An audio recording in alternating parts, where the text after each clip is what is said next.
Taylor Swift got engaged, and many people around the world are happy for her, her fans, or even just regular people. But others are being very strange about it, and Charlie Kirk just might be the strangest of all.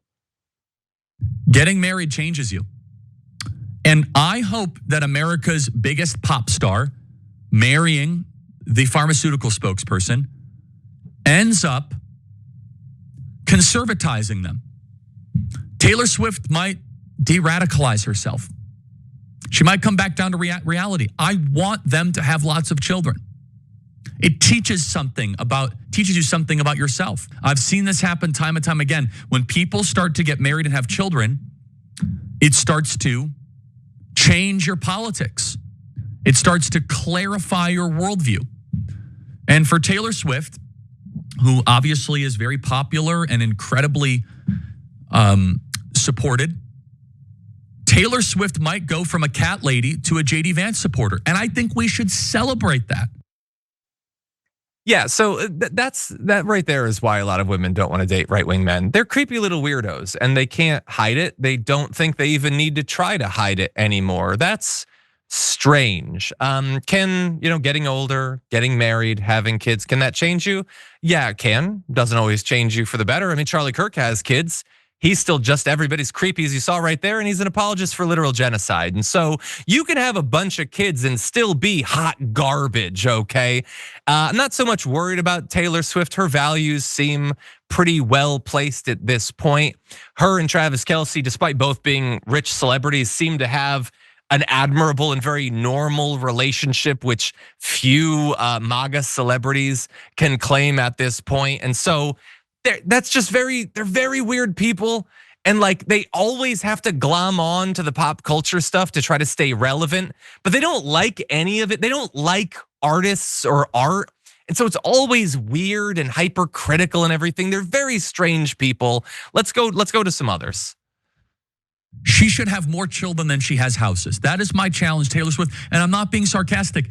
I think that if she ends up having children, she'll stop this kind of liberal endorsing Joe Biden nonsense. And we want Taylor Swift on Team America. We want you to leave the island of the wokies. And we would welcome you with open arms. One of the reasons why so many people on the right have been just skeptical or at least a little bit negative on Taylor Swift is up until this point, that's not a great role model for young women to wait all the way until you're 35 and just put your career first. We just talked about this with Katie Miller. However, there's a great chance to change that. It's a great chance for Taylor Swift now to get married and have a ton of children. You can certainly afford it, Taylor. Reject feminism. Submit to your husband, Taylor.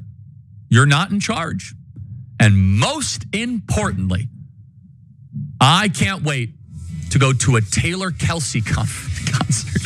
I can't say it without laughing. You got to change your name. If not, you don't really mean it. Was that supposed to be funny? It was very weird. And it wasn't just that it was poorly delivered. And it wasn't just that the entire thing had his trademark bizarre facial tics and twitches and everything. No, that was all very strange. That turns off women. That's why women don't support your side. They know that you hate, you feel entitled to women, but you also despise them. You want to control their bodies and the choices that they make while knowing nothing about them and having no curiosity. It's deeply disturbing to most women, I think.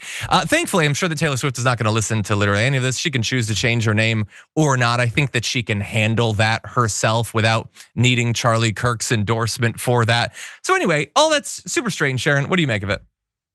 I have to tell you that clip gave me chills. And not because of the misogynistic nonsense that he talked, but I just Googled Eddie Munster. There was always something about Charlie Kirk's hair that made me, and I just figured out what it is. Like literally, they're twins. That said, Taylor Swift is all about female empowerment. This is like her whole thing. She's a story. You said they don't like artists. They don't like storytellers. Yeah, she's a brilliant storyteller.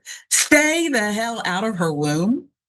This is grifting. This is let me start a culture war. Let me get my piece of the pie off of the, Taylor Swift, Travis Kelce union. That's all it is. It's just pathetic again. But you ought to Google this Eddie Munster. I mean, it's incredible. It really is Brett incredible. might have once actually done that as part of his garbage. Oh, person. you have? Okay. Anyway, Yeah.